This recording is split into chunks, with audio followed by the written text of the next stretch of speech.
आज मैं आपको ये ब्रांड्स की कुर्तियों वाला नेक डिज़ाइन बहुत ही इजी तरीके से जस्ट 2 सिलाइयाँ लगाकर गुम लेस के साथ बनाना सिखाऊंगी।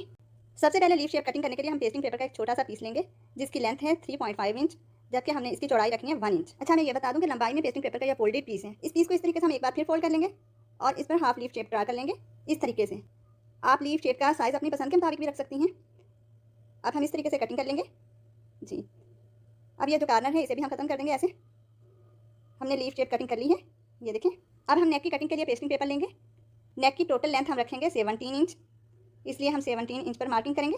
अपने नेक का परफेक्ट साइज़ और शेप कटिंग करने के लिए नेक की मार्किंग नीचे वाली साइड से स्टार्ट करेंगे। स्टार्टिंग में लीफ शेप को हम इस तरीके से बिल्कुल सीधा रखेंगे और पेस्टिंग पेपर के बिल्कुल साथ साथ मार्किंग कर लेंगे ऐसे, ये देखें इस तरीके से।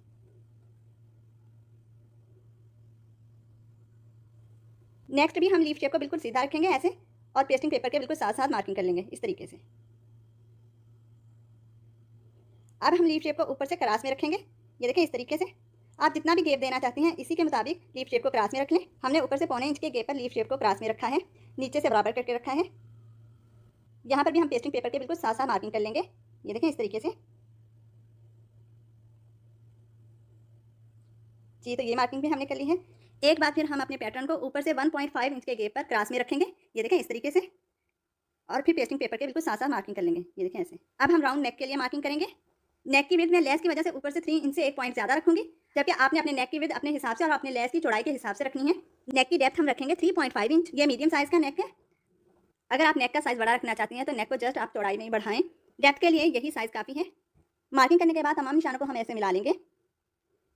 अब हम राउंड शेप ड्रा कर लेंगे, ये देखें इस तरीके से। अब कॉर्नर वाले हिस्सों को आपने गौर से देखना है। तमाम कॉर्नर को हम इस तरीके से राउंड शेप दे लेंगे, ये देखें ऐसे, यहाँ से ऐसे, यानी हमने तमाम कॉर्नर्स को ख़त्म करके राउंड शेप दे लेनी है इस तरीके से, ये देखें ऐसे जी। तो मार्किंग हमारी कंप्लीट हो चुकी है। अब हम कटिंग कर लेंगे। इस नेक डिज़ाइन में जस्ट नेक की शेप कटिंग करने में थोड़ी सी मेहनत है, बाकी डिज़ाइन बनाना बहुत ही आसान है। अपने डिज़ाइन को फिनिशिंग के साथ बनाने के लिए कॉर्नर वाले हिस्सों को आपने राउंड में बहुत ही नीटली कटिंग करना है, ये देखें इस तरीके से जी। तो नेक की शेप हमने कटिंग कर ली है, ये देखें। अब हम एक्स्ट्रा पेस्टिंग पेपर कट कर देंगे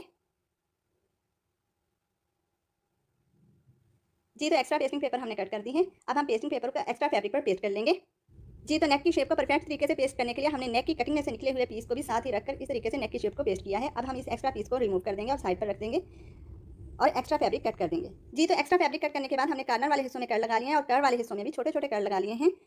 अब इस एक्स्ट्रा फैब्रिक को हम फोल्ड करके ग्लू स्टिक की मदद से पेस्ट कर देंगे इस तरीके से।